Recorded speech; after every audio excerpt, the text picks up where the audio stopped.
Hello. In this episode of Up to Spec, it will be a first of two parts where I talk about the essence of microphones and the essence of headphones.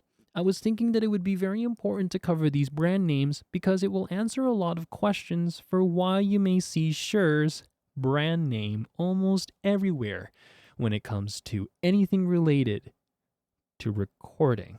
And also, I really wanted to talk about two to three specific kinds of brands for headphones and their role that they play in terms of audio recording, especially in the music industry, and, of course, in broadcasting. So, in this first part, I'll be talking about the essence of microphones. And what do I mean about the essence of microphones? Well, a microphone seeks to record what it thinks is the truth of the natural occurring sounds in our environment. Cool. A very colorful and BS way of saying a microphone seeks to record sound. Cool. But that's what's important. The kind of sound that it records. Every single brand, every single model has its own truth and its own set of lies that it puts on sound. Some may be removing a little bit of the nasal qualities of your voice, and some may be emphasizing the bass qualities of your voice. Does that necessarily mean that it's right or wrong? Not really. If anything, we're using the strengths and the weaknesses, the lies and the truths of these microphones to capture what we want the audience to think is our voice. So, sure, they're a brand. They've been here for decades. And I think that it's the battle of two fathers that spoke on two different wavelengths that's going to begin their story for me. Ever since the conception of the Shure SM5B and also the Shure SM7, which I sadly do not have with me, they both went their separate ways into two different categories of radio work. While the SM5B went into AM radio, the SM7B's father, the SM7, went into FM radio. The SM5B was never heard from again, especially because of Michael Jackson, who made the Shure SM7 popularized through Thriller. It's the very microphone that a lot of radios were using in FM for quite a few years. And I think it was because of Michael Jackson and also because of its sleek size that the SM7 became the radio broadcasting standard for decades to come. And from here, we don't only see it in podcasts, streamer setups, on YouTubers, again, on small college radios, and also the big boy productions. We also see these used in music production. So, the Shure SM7B is no laughing matter, and it has such an interesting quality to it.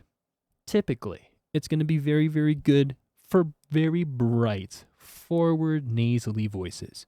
It tends to tame those qualities, and it's very, very good with low end. It's something about it that allows the proximity effect to sound super duper good whenever you engage it.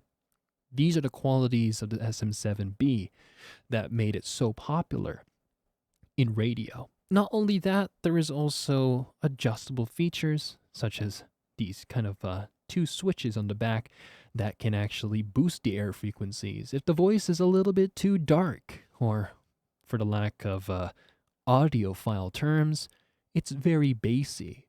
So to give it a little bit of that high-end boost, you have the ability to do so. And actually in the industry, removing the windscreen is actually one way to make the microphone sound a little bit more brighter or have a little bit more excitement in the high end. So, that is a little bit of a history lesson for sure. But, no pun intended, there's also two other microphones from Shure that have to be also recognized. The Shure SM57 and the Shure SM58. The SM58 has become the vocal standard for live performance on stage for decades. There's been multiple revisions and versions of the SM58, and I think that it's very important to recognize an SM58 over the 57 because of, well, its iconic grill. Whenever we think of a microphone, we think the 58. And a lot of companies try to fake and make these, sell it as their own design. But somehow, the SM58 has not changed for many, many years. And it has still, till this day, been the standard for vocals. And it can be super duper, what's that word? It can be, it's so versatile. It can be thrown on anything, on a snare drum, on a bass drum, on guitars, on the guitar amplifiers. It's super duper versatile. But it's the same as its seemingly younger brother. But the SM57, I believe, is a little older. And not only that, it's a lot more durable.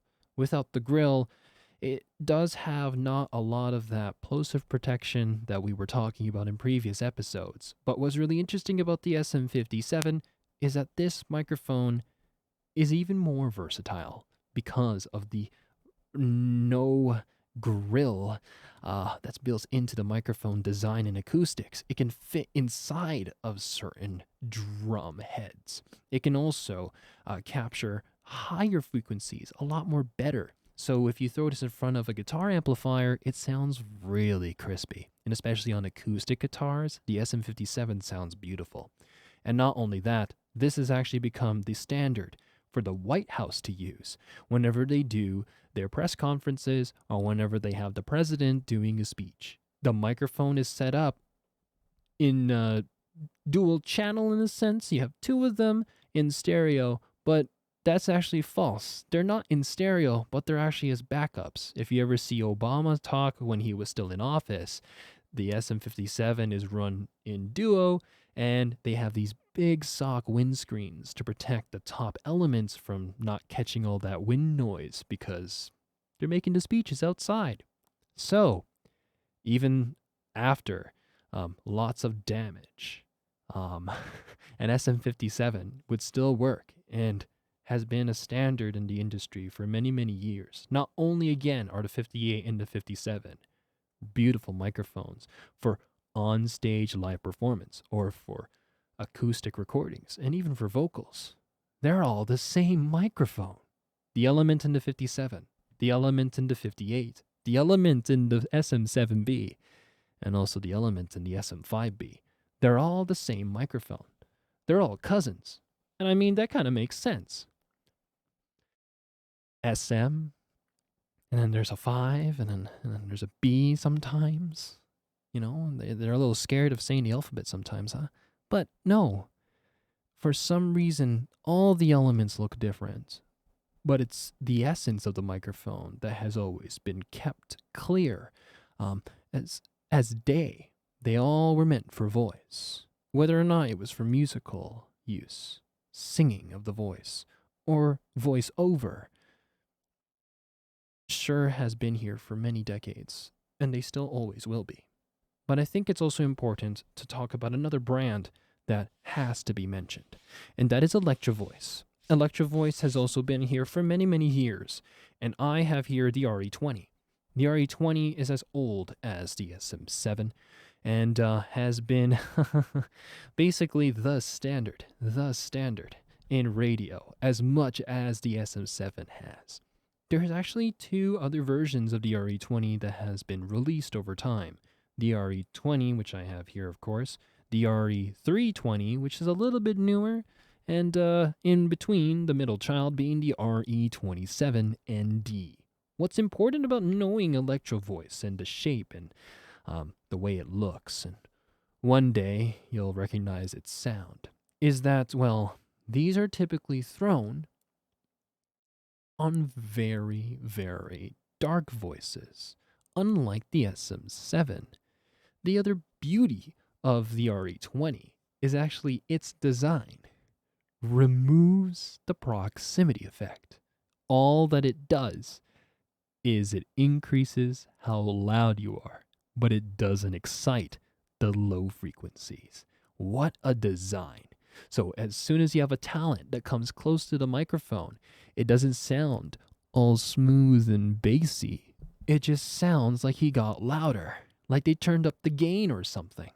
That is the beauty of the design of Electro Voice's RE line. You have to really know the shape, and you have to really recognize the name, because depending on your voice, there's a high chance that you're going to have an SM7B at the station, or it's going to be an RE20 or an RE27. And if you had the choice between the brighter RE27 or the semi-bright RE20, you may have to reach over for the RE20, just in case if you have a very dark bassy voice. And again, just like I've mentioned from Shure, depending on where you go, if you end up considering to still pursue radio, broadcasting, voice work, or maybe music, knowing these brands are super duper important. And I think that being exposed to them is going to allow you in the future to make the proper microphone choice if you have the opportunity for it. Thank you for listening to me talk about Shure and Electro Voice and their history and all that stuff. I know, I said the essence of microphones, but it ended up being a kind of history lesson. But I still think that it's very important to cover them because, man, with some of the knowledge that I now have, it's going to make it very easy for me to walk into a studio, walk into a radio station and be like, huh, I know that mic. I know my voice. Maybe I don't need the windscreen this time. Maybe I'll change the filters on the back. Or you know what? Today's going to be the day that I might want to have a little bit more of an annoying nasally voice, voice acting this weak wizard. So, microphone choice. It's a big one. It really truly is. So hopefully this video helped you understand how important microphone choice is and also recognize the giants in the audio industry.